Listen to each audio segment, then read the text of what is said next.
Semana Santa 2024, a última vitória. Sexto dia, Liberdade, por Eduardo Cal, formado em Teologia e editor de livros da ACES. Introdução. Há 15 anos, um professor universitário foi preso e encarcerado. De acordo com os líderes do país, o motivo da prisão foi o fato de ele estar incitando a subversão contra o Estado.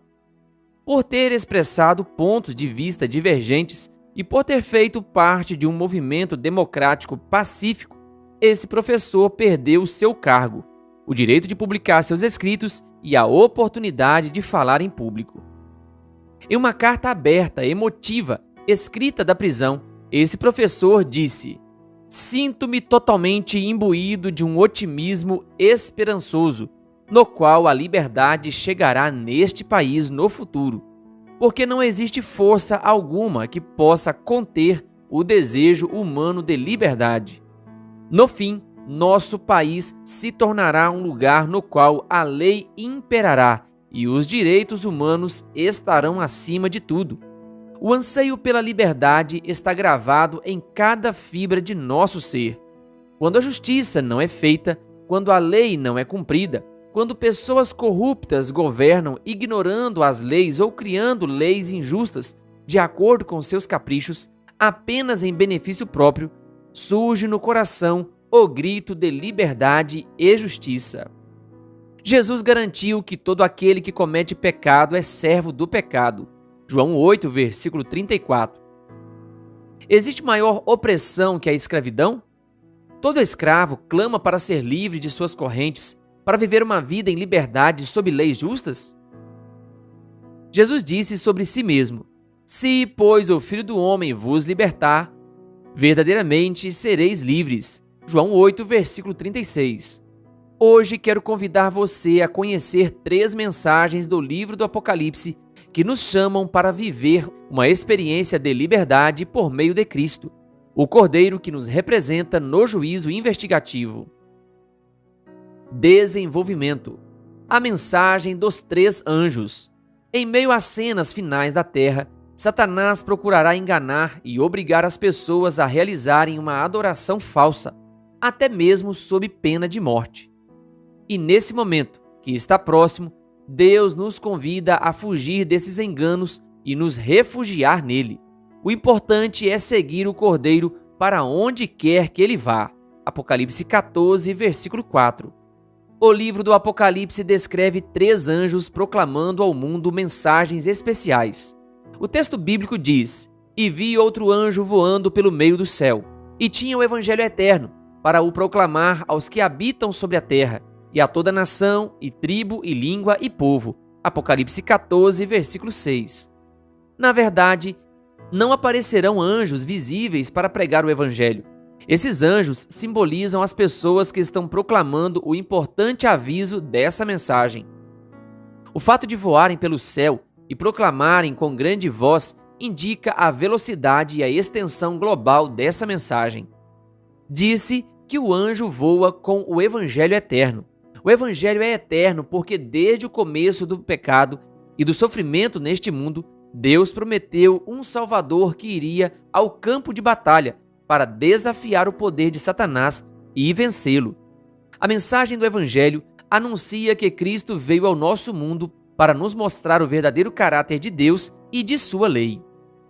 2. A mensagem do primeiro anjo.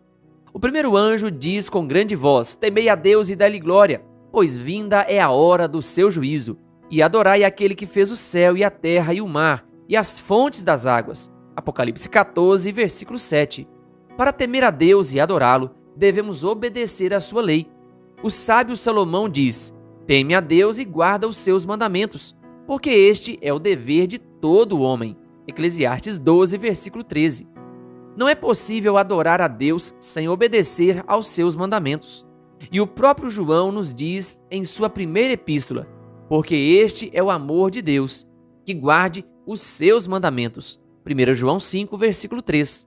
E como damos glória a Deus? Quando revelamos seu caráter no nosso e, dessa forma, o tornamos conhecido. glorificamos a Deus de todas as formas que tornamos Jesus conhecido. O primeiro anjo diz que devemos temer a Deus, porque vinda é a hora do seu juízo. Esse juízo acontece enquanto a humanidade ainda tem a oportunidade de se arrepender e buscá-lo. É a respeito do ministério de Cristo no lugar santíssimo, também conhecido como o juízo investigativo, a obra final de Cristo na salvação da humanidade. O juízo já começou e continuará até que os casos de todas as pessoas sejam decididos, até o fim do tempo da graça dado a este mundo. Enquanto está acontecendo esse juízo, devemos sondar nossos corações com reflexão e oração. Não nos é pedido para examinar o coração dos outros, mas o nosso. Talvez descubramos que estamos escondendo algum mal. Poderíamos identificar defeitos em nosso caráter que devemos entregar ao Senhor. O Espírito Santo poderia nos mostrar que devemos fazer algo diferente em nosso próprio lar. A mensagem do primeiro anjo anuncia que chegou a hora do juízo de Deus. E se continuamos lendo, em Apocalipse 14, versículos 14 a 20, vemos que é feita referência à vinda do Filho do Homem nas nuvens do céu. Portanto, quando o primeiro anjo anuncia o juízo, está anunciando que falta pouco tempo para a segunda vinda de Cristo. O Evangelho eterno são boas novas. Anuncia que sua vinda está próxima. O primeiro anjo também faz esse chamado: e adorai aquele que fez o céu e a terra e o mar e as fontes das águas. Apocalipse 14, versículo 7. O único que merece adoração é Deus, porque todos nós devemos nossa existência a Ele. O livro do Apocalipse diz: digno és, Senhor, de receber glória e honra e poder, porque tu criaste todas as coisas. Apocalipse 4, versículo 11. Além disso, as palavras do primeiro anjo, e adorai aquele que fez o céu, e a terra, e o mar, e as fontes das águas, Apocalipse 14, versículo 7, fazem uma clara conexão com o quarto mandamento. Fez o Senhor os céus e a terra, o mar e tudo que neles há. Êxodo 20, versículo 11. Por isso, adorar a Deus e guardar seus mandamentos inclui observar o quarto mandamento. Guardar o sábado é um ato de reconhecimento de que Deus é nosso Criador. O sábado foi dado para toda a humanidade na criação. Nunca esteve limitado a somente uma nação. Deus diz em sua palavra: lhes dei os meus sábados, para que servissem de sinal entre mim e eles, para que soubessem que eu sou o Senhor que os santifica. Ezequiel 20, versículo 12. Então, o sábado foi dado a todos os que, através de Cristo, fazem parte do Israel de Deus. O segundo e o terceiro anjo. O segundo anjo anuncia que caiu a grande Babilônia. Apocalipse 14, versículo 8. A palavra Babilônia vem de Babel e significa confusão. É usada na Bíblia para designar as diferentes formas de religiões falsas e apóstatas. Se vamos a Apocalipse 17, vemos que Babilônia é representada por uma mulher, figura usada na Bíblia como símbolo de uma igreja. E se em Apocalipse 12, uma mulher virtuosa simboliza uma igreja pura, da mesma maneira, a mulher adúltera de Apocalipse 17, chamada Babilônia, representa uma igreja apóstata. O anjo diz que a Babilônia deu a beber do vinho da ira da sua prostituição. Apocalipse 14, versículo 8. Esse cálice intoxicante representa as falsas doutrinas que surgiram da união da religião falsa com os poderosos do mundo, comprometendo a verdade. Por ter amizade com o mundo corrompeu a fé da Babilônia. Por sua vez, a Babilônia exerce uma influência corrupta sobre o mundo, ao ensinar doutrinas que contradizem as declarações mais claras da palavra de Deus. A Babilônia tem promovido doutrinas venenosas, o vinho do erro. Esse vinho do erro é feito de falsas doutrinas. Alguns exemplos são a imortalidade da alma, o tormento eterno dos ímpios e a negação de que Cristo existia antes de seu nascimento em Belém. Ainda mais danosas que essas, e mais amplamente aceitas, são as suposições de que a lei de Deus foi abolida na cruz e de que o primeiro dia da semana agora é um dia santo, em vez do sábado do quarto mandamento. Ao abraçar esses erros e rejeitar a verdade, uma igreja pode se tornar a Babilônia. Quando se insiste em recusar todas as verdades da palavra de Deus, pouco a pouco a igreja vai declinando cada vez mais. O segundo anjo diz que a Babilônia deu a beber do vinho da ira da sua prostituição. Apocalipse 14, versículo 8.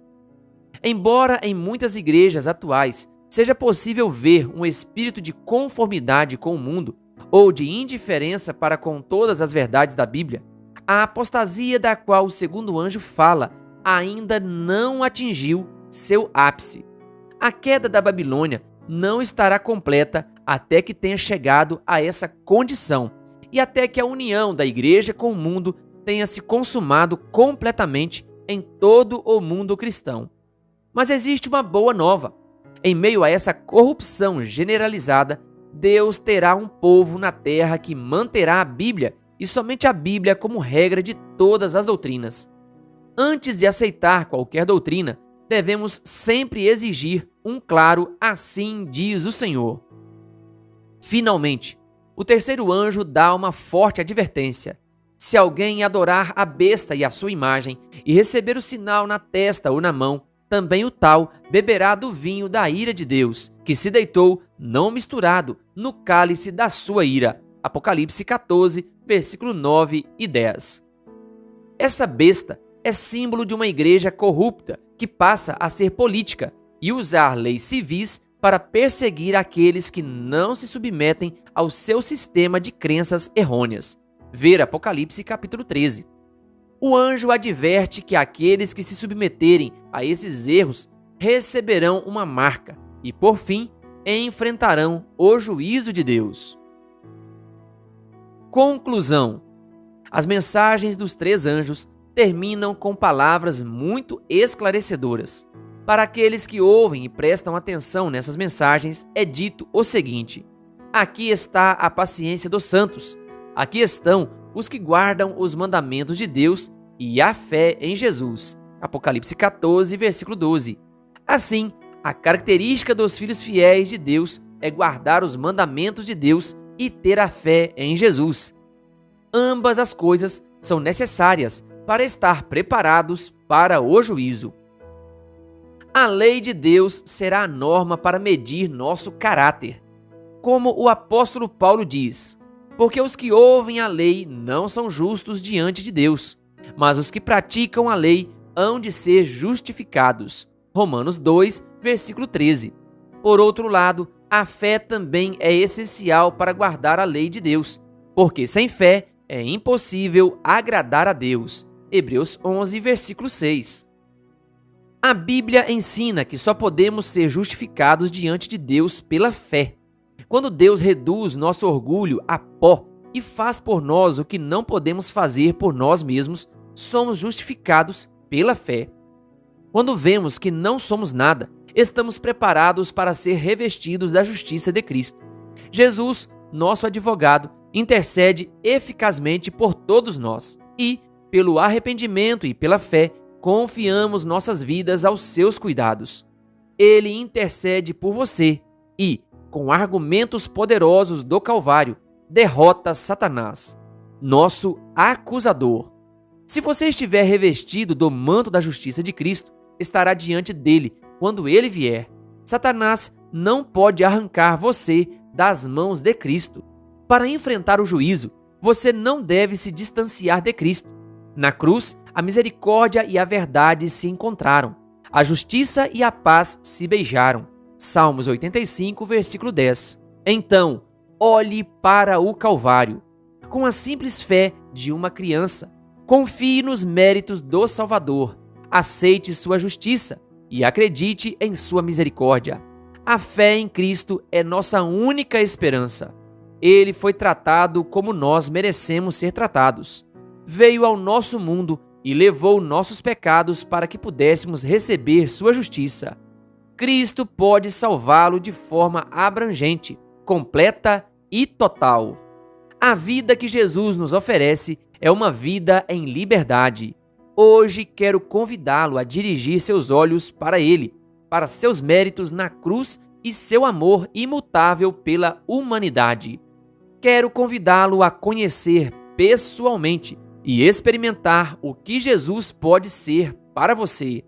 Se você confiar no que Cristo fez em seu favor, Ele promete lhe dar paz, repouso e segurança para sempre. Isaías 32, versículo 17. Quando chegar o tempo de angústia e provas, você não temerá mal algum. Ninguém pode acusar os escolhidos de Deus. O Senhor os justifica por causa de Cristo, que deu seu sangue precioso para redimir você. Você quer aceitar a liberdade e a paz que Jesus lhe dá? Aceite hoje seu convite. Querido ouvinte, se você quer ter acesso a mais leituras de sermões, livros como o livro O Grande Conflito, se inscreva no canal Bom da Bíblia e ative o sininho das notificações. Acesse nossas playlists para ter acesso a mais conteúdos. Que Deus lhe abençoe. Canal O Bom da Bíblia, compartilhando a Palavra de Deus.